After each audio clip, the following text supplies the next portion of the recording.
On a cold March morning in Chicago, with the bitter wind stinging her cheeks, Rachel Miller was hurriedly doing a final check of her suitcase. She had been living busy days as a nurse at St. Mary's Hospital, but this week was special. The Hawaii family trip to celebrate her parents' 40th wedding anniversary was finally becoming a reality. "Mom, did you pack the swimsuits?" asked 8-year-old Emma, dragging her small pink suitcase behind her. The adorable daughter with chestnut hair in a ponytail had her eyes sparkling with excitement for her first trip to Hawaii. "Of course, Emma. I didn't forget to pack your new swimsuit either," Rachel answered with a smile. She could hear her husband Mike coming down the stairs. The architect appeared in casual clothes, a shirt and shorts, quite different from his usual work attire. "Are you ready?" "I want us to get to the airport with plenty of time," Mike said while carrying a large suitcase to the entrance. "Dad and Mom, and Jessica and her family are on the same flight, right?" "Yes. It's been so long since the whole family will be together." Rachel's voice contained happiness along with a slight hint of anxiety. She hadn't been in much contact with her sister Jessica lately. Jessica had become somewhat distant since her marriage, especially after her husband Tom started constantly talking about investment opportunities, making their conversations increasingly awkward. When they met up with her parents at O'Hare Airport, Rachel noticed that her father George looked a bit pale. Her mother Helen had been showing signs of mild dementia that had been gradually progressing recently, but today she showed a bright expression, delighted to see her daughters. "Rachel, Emma." Helen hugged her granddaughter. "Hawaii. How many years has it been since you girls were little?" Jessica and Tom arrived 30 minutes before boarding began. Jessica was dressed in her usual stylish designer clothes, wearing expensive-looking accessories. Tom appeared to have gained weight recently and seemed tense beneath his suit. "Good to see you, Jessie," Rachel embraced her sister. "You seem busy lately." "Yes, Tom's new business is starting to take off," Jessica answered proudly, but her smile seemed somehow unnatural. While waiting to board, Jessica approached Emma. "Emma, here's some special spending money from your aunt," she said, pressing a $50 bill into her daughter's hand. "But this is a secret. Your aunt is going to fix up Grandpa and Grandma's house beautifully. Don't tell Mommy. It's a surprise." Emma's eyes lit up. "Really? Grandma's house will become even prettier." "That's right. But promise me.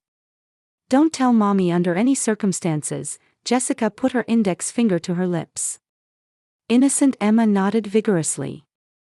$50 was a fortune for an 8-year-old girl, and her heart danced with thoughts of fun shopping in Hawaii. After an 8-hour flight, the group landed at Honolulu International Airport. The warm breeze and fragrance of flowers welcomed them all, bringing smiles back to the tired family's faces. Check-in at the luxury resort hotel went smoothly, and they could see a beautiful sunset from their ocean view rooms. The first day's dinner brought the entire family together at the hotel restaurant. Helen was moved to tears by the long-awaited family trip, and George showed a more relaxed expression than usual. Emma, excited by the new environment, peppered her grandparents with question after question. "Grandpa, can I swim at the beach tomorrow?" "Of course, Emma. Grandpa will swim with you too." George gently patted his granddaughter's head. Rachel watched her family's happy state and thought her underlying anxiety had been unfounded. However, she felt a slight sense of unease watching Jessica's cell phone ring frequently and seeing her step away to take calls. Emma carefully tucked the secret spending money into her pocket. The next morning, Rachel woke up early. She could hear Emma's laughter from the adjoining room. Her daughter seemed to be having breakfast in her grandparents' room. Mike was still in deep sleep, thoroughly enjoying his long-awaited vacation. When she stepped out onto the balcony, Jessica was already there with her cell phone in hand. Despite the early hour, her sister was talking to someone with a tense expression. "No, I didn't say that. I said to give me a little more time." Jessica's voice had a different tone from her usual confident manner, sounding somehow cornered. I understand. But I'm on a family trip right now. I'll contact you next week. When Rachel approached, Jessica hurriedly hung up the phone. Good morning, Rachel. You're up early. Good morning. Are you okay?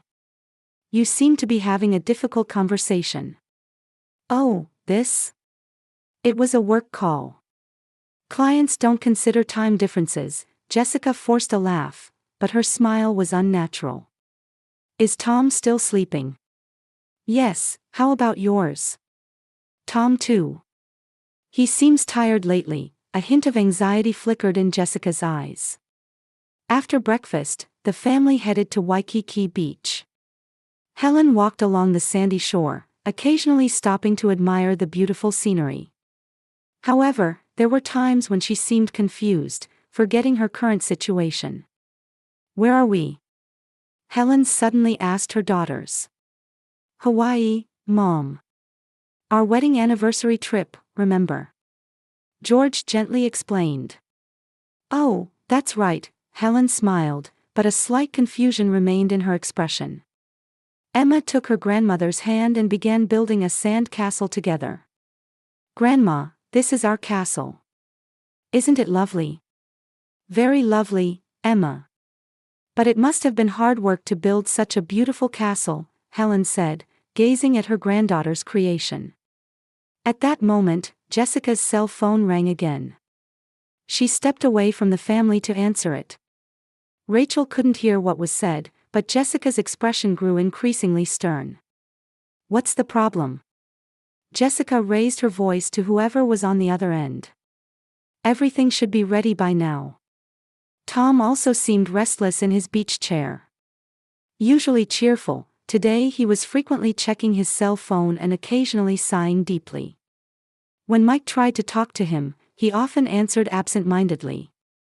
At lunch, when the family gathered at the restaurant's terrace seating, George suddenly spoke up. Jessica, about the house renovation, is everything really okay? Rachel was surprised by her father's words. Renovation? What renovation? Jessica looked at her father in panic. Dad, that's... Oh, that's right. It was supposed to be a surprise, George gave a wry smile. When you get old, you tend to let things slip. What surprise? Rachel stared at her sister. Just some minor improvements. I thought I'd make Dad and Mom's house more comfortable to live in, Jessica answered vaguely. Making it barrier-free, updating old fixtures. That's a wonderful idea, Rachel smiled. But you're doing it while our parents are in Hawaii. Efficient, right? I want to finish while they're away and surprise them when they come back. Emma listened to the adults' conversation while touching the $50 in her pocket. She felt she needed to keep her promise to her aunt, but somehow felt anxious. In the afternoon, the family climbed Diamond Head. The view from the summit was breathtakingly beautiful, temporarily making everyone forget their worries. However, on the way down, Jessica received another phone call. This time it was a long conversation, and her voice gradually grew louder. You don't need to rush so much. There's still time, isn't there? Who are you talking to? Tom approached his wife. The contractors. About the renovation, Jessica answered while hanging up. They want to start early, but they have to wait until we get back. Wait for what? Tom's face went pale. Obviously. We need to be there to supervise. That night, voices could be heard from the hotel lobby where Jessica and Tom were having a heated argument. Rachel happened to overhear part of it while waiting for the elevator. We're running out of time, Tom's voice was desperate. They won't wait. We have to pay back by next month. I know, Jessica's voice was also tearful.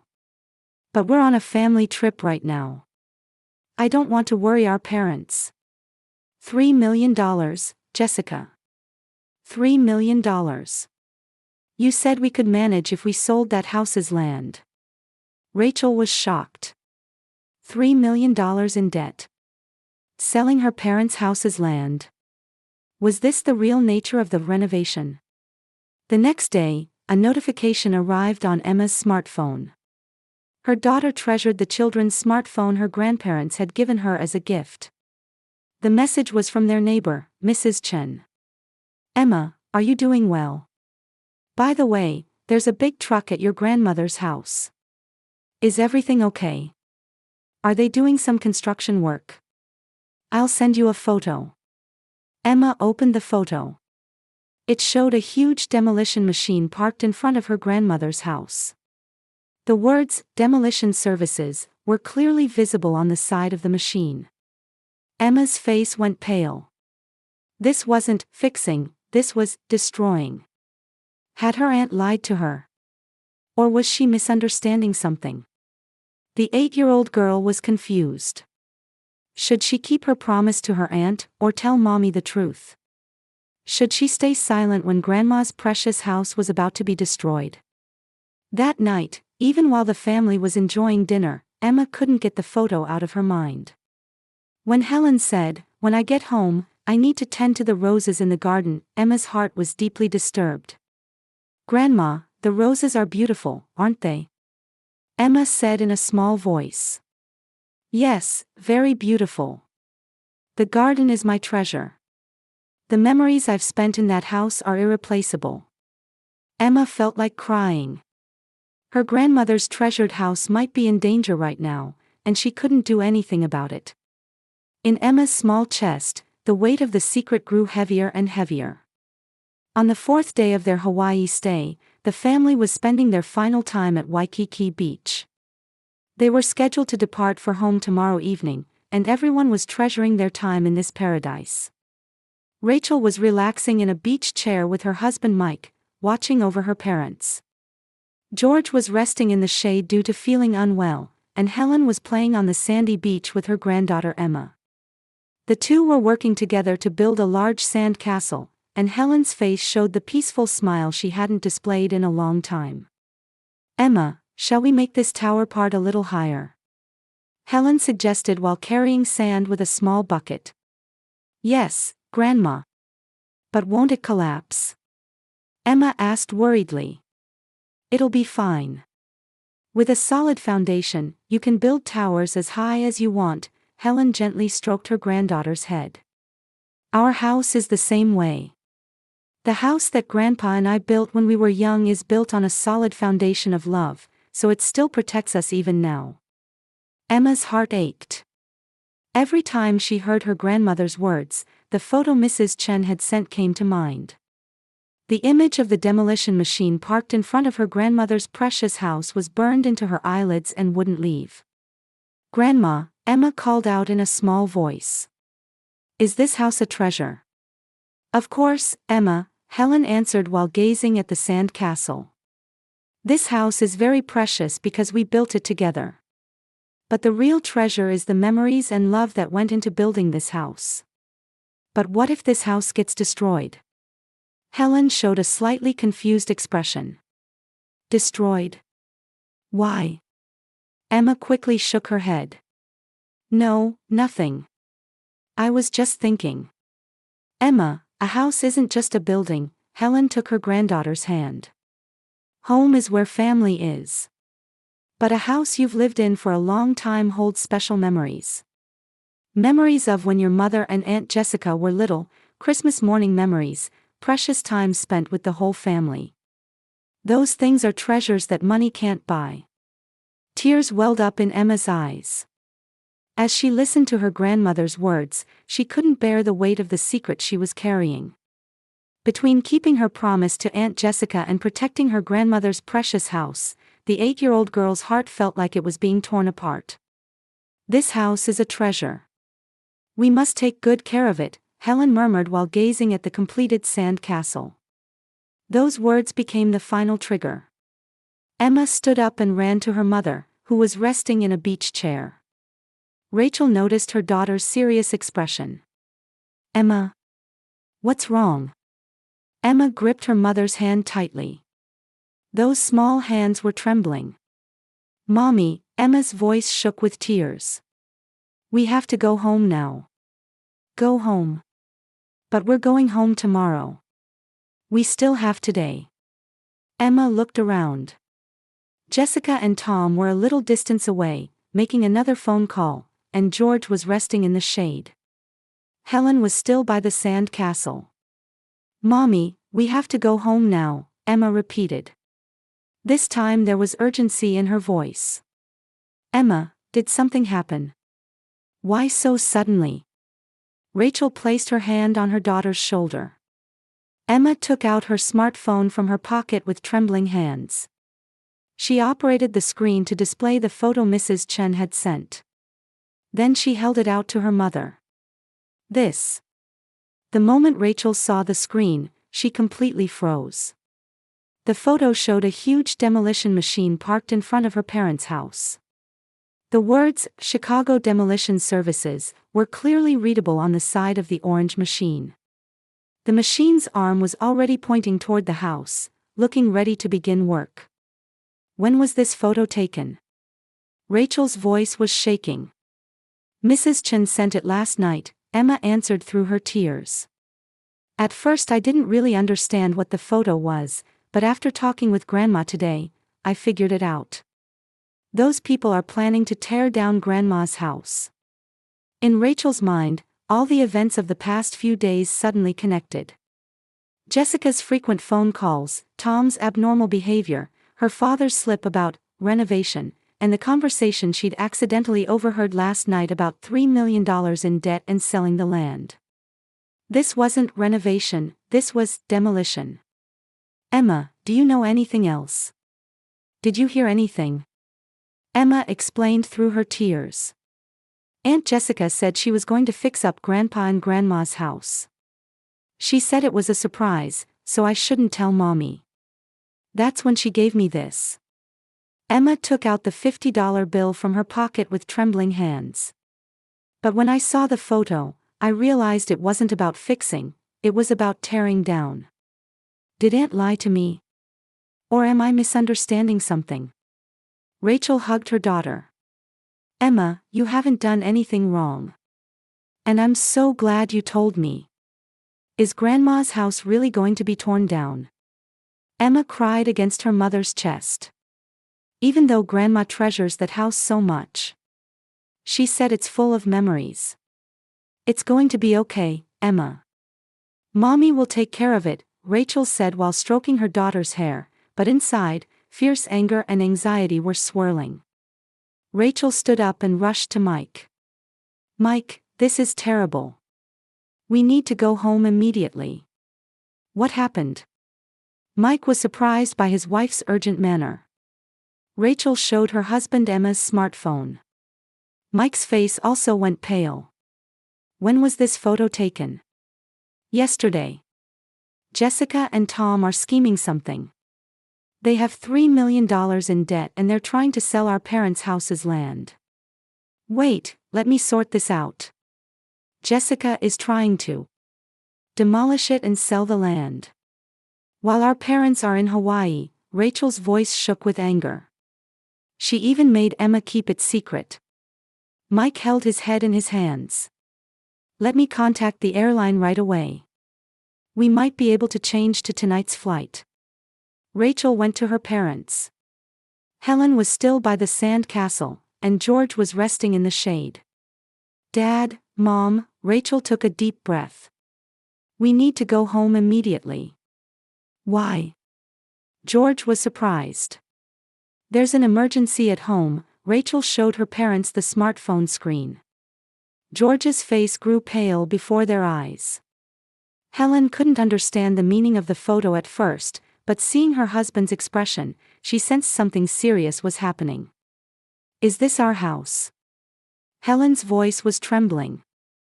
I think Jessica will explain, but apparently she and Tom are trying to sell the house, Rachel said, suppressing her anger. At that moment, Jessica, having finished her phone call, returned. She noticed the family's serious expressions and saw the smartphone screen Rachel was holding. Her face turned ashen. Where did you get this? Jessica's voice was shaking. Why don't you explain, Jessie? Rachel's voice was as cold as ice. What you were trying to hide by making Emma keep it secret. At the emergency ticket counter at Honolulu International Airport, Rachel was desperately negotiating to change to the earliest available flight. Normally, expensive change fees would be required, but the airline representative was moved by the photo on Emma's smartphone and Rachel's urgent explanation, and made special arrangements. I was able to secure 6 seats on tonight's 11 o'clock flight to Chicago. You'll arrive at 9 tomorrow morning. Rachel sighed with relief. They might still make it in time. When they returned to the hotel, Jessica and Tom had disappeared. When she asked at the front desk, they had checked out urgently and returned home on a different flight. They ran away, Rachel gritted her teeth. During the flight, Helen was confused. The family trip that was supposed to be enjoyable had suddenly ended, and she was anxious about everyone's serious expressions. Why are we going home suddenly? Did I do something wrong? Helen asked, gripping her daughter's hand. Mom, you didn't do anything wrong. There's a problem at home. But it's okay, we'll definitely solve it, Rachel tried to reassure her mother, but inwardly she was preparing for the worst-case scenario. When they landed at Chicago O'Hare Airport, Rachel's cell phone had dozens of missed calls. They were from neighbors. When she listened to the latest message, she heard Mrs. Chen's tense voice. Rachel, this is terrible. Since early this morning, demolition workers have been trying to start work. But the neighbors protested, and now the work has stopped. The police are here too. Come home quickly. They took a taxi directly from the airport to her parents' house. When they arrived around 10 in the morning, the quiet residential neighborhood was in chaos. A huge orange demolition machine was parked in front of the house, and workers wearing helmets were standing by.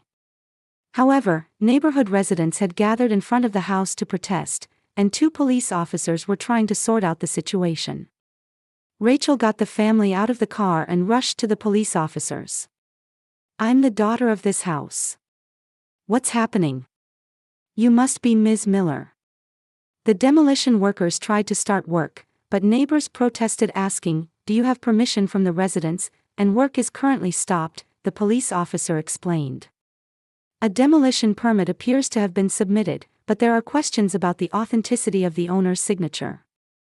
At that moment, the demolition crew's site supervisor approached. Are you a family member? We're here on official request. We have a request from Jessica Brown and Tom Brown, with a signed permit from the owner, George Miller. Rachel looked at the permit. It was indeed signed with her father's name, but the handwriting was clearly fake. This is a forgery, Rachel declared. My father doesn't sign like this. Besides, even if my father doesn't have a dementia diagnosis, disposing of the house requires family consent. The police officer examined the signature closely. There are certainly unnatural aspects. We may need handwriting analysis to be sure. At that moment, Jessica and Tom's car appeared. The 2 got out of the car and rushed to Rachel. Rachel, why did you come back? You should still be in Hawaii. Jessica's face was pale. That's our line, Rachel glared at her sister. Please explain. Why are you trying to demolish our parents' house without their permission? It's not without permission. I have Dad's permission, Jessica answered in a shaky voice. You mean this forged signature? Rachel thrust the permit at her sister. Tom intervened. It's not forged. We asked your father directly and had him sign it. When? Where? Last month. When your father was alone at the house. George stepped forward. I don't remember signing any such documents. Tom's face turned bright red. You just don't remember. You've been very forgetful lately. Don't treat my father like a dementia patient, Rachel trembled with anger. My father has mild memory problems, but he can make important decisions. The police officer sorted out the situation. For now, until the authenticity of this signature is confirmed, please stop the demolition work. The demolition supervisor looked troubled. This is problematic. We're working based on a contract. There will be cancellation fees too. We'll pay the cancellation fees, Tom said hurriedly. You people, when you have $3 million in debt. Rachel raised her voice. The neighbors murmured. Jessica's face turned completely white. How do you know about that? I heard your argument at the hotel last night, Rachel continued. You were victims of investment fraud, carrying $3 million in debt, and trying to sell our parents' house's land to pay it back. Sighs and angry voices rose from the crowd. Mrs. Chen stepped forward. Jessica, for something like that. Don't you know how much your parents love this house? Jessica broke down crying. I had no choice. Tom's investment failed, and creditors are threatening us. If we don't pay back by next month, they'll take our house too. So you're selling our parents' house without permission? Rachel looked at her sister with disbelief. Tom became defiant. They'll end up in a nursing home anyway, right? This big house is too big for two people. Besides, Helen's dementia is progressing. It's dangerous for her to live alone. Helen said in a trembling voice, I want to die in this house. This is where our life is. The memories of our children growing up, precious times with my husband. There are so many treasures here that money can't buy. Treasures? What treasures? Old furniture and old photos, right? Tom said coldly. You should face reality instead. This land is worth $5 million. With that money, your parents can enter the finest nursing home, and our debt can be paid off. Isn't that the best choice for everyone? Rachel completely exploded with anger. The best choice.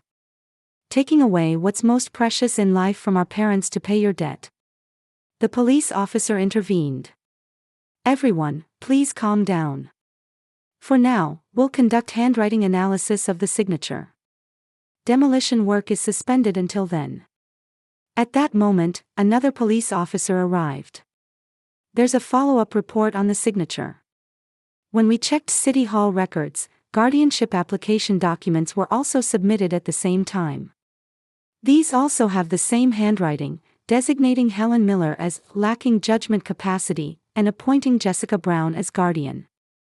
Rachel was appalled. You even forged guardianship applications for Mom. Jessica was completely cornered. We had no other choice. You had choices, Rachel said calmly. You could have consulted with the family. We've all helped each other when needed. What could you do? Jessica cried through her tears. You can't handle $3 million on a nurse's salary, can you? The police officer said with a stern expression, document forgery is a serious crime. Tom Brown, you're under arrest on suspicion of signature forgery. Tom shouted while being handcuffed, Jessica, help me. You knew about this too. Jessica shook her head as if abandoning her husband. I don't know anything. You did this on your own. However, the police officer continued, Jessica Brown, we're also asking for your voluntary cooperation on suspicion of conspiracy. The neighbors watched quietly. Everyone was deeply shocked that the home of the Miller couple, who had been loved in this neighborhood for 40 years, had been endangered by family greed. Helen, supported by her husband's arm, looked up at her house. This house is our life itself. There are many new houses that money can buy, but there's no other house filled with memories. Emma took her grandmother's hand. Grandma, it's okay. Mommy protected it. Rachel hugged her parents. 3 months later, at the Cook County Courthouse's family court, Rachel was officially recognized as her parents' guardian. The forged documents were declared invalid, and it was proven by doctors that Helen's dementia was mild and didn't interfere with daily life. Tom's trial proceeded quickly. He was found guilty of document forgery and sentenced to 3 years probation and a $50,000 fine. While his status as a victim of investment fraud was considered, his attempt to forge someone else's signature to dispose of real estate was unforgivable. Jessica wasn't prosecuted due to lack of clear evidence of conspiracy, but she completely lost her family's trust. She felt deep guilt about knowing of her husband's crime but not stopping it. The two eventually divorced, and Jessica lived alone in an apartment while continuing to see a psychological counselor. The obsession with money may have roots in childhood anxiety, Dr. Lin, the counselor, explained gently. Rachel, as the eldest daughter, had a strong sense of responsibility, while Jessica, as the younger daughter, sought success to gain affection. That pressure led to extreme behavior. The family home underwent genuine renovation at Rachel's suggestion. However, this wasn't demolition, it was barrier-free modifications so her parents could live safely. Handrails were installed on the stairs, the bathroom was modified for wheelchair access, and steps were eliminated. The costs were covered by Rachel and Mike taking out a home loan. "I'm really sorry," George bowed his head to his daughter. "Causing you so much trouble over my own house." "Dad, this isn't trouble. We're family," Rachel gripped her father's hand. "This house is precious to us too. For Emma, Grandpa and Grandma's house is a special place." Emma began visiting her grandparents' house every weekend. Her pleasure was tending the garden with Helen and hearing old family stories from George. The progression of dementia was gradual, and time with her granddaughter seemed to be the best medicine. A year later, in spring, Rachel received a letter. It was from Jessica. To Rachel. "I want to meet Dad and Mom directly to apologize, but I don't have the courage yet. So I'm writing to you first. At that time, I had completely lost my judgment. Cornered by Tom's debt problems, I thought selling our parents' house was the only solution. But I was wrong. I should have consulted with the family. As you said, we've always helped each other in times of trouble. Through counseling, I realized I had placed too much value on money and success since childhood. I thought I had to be perfect to earn our parents' love. But really, that wasn't necessary. Thanks to Emma's courage in telling the truth, the worst was avoided. That child is much wiser and braver than I am. I hope someday I can be accepted as family again. Until then, I'll continue to face myself. Please give my regards to Dad and Mom. And thank you for protecting the house. Jessica." Rachel showed the letter to her parents. Helen said through tears, "Jessica is our precious daughter too. Everyone makes mistakes. I want her to come home anytime." George nodded. "Family doesn't break easily. It may take time, but someday we'll spend time together again." Emma said while picking flowers in her grandmother's garden, "Grandma, a house isn't a building, is it? Home is where family is, right?" "That's right, Emma. But this house is filled with our love. That's why this house is special too." Rachel smiled while listening to her daughter and mother's conversation. Through this ordeal, the entire family had learned what true family means and what's truly precious. As the sunset painted the old house's windows golden, 3 generations of women quietly continued tending the garden.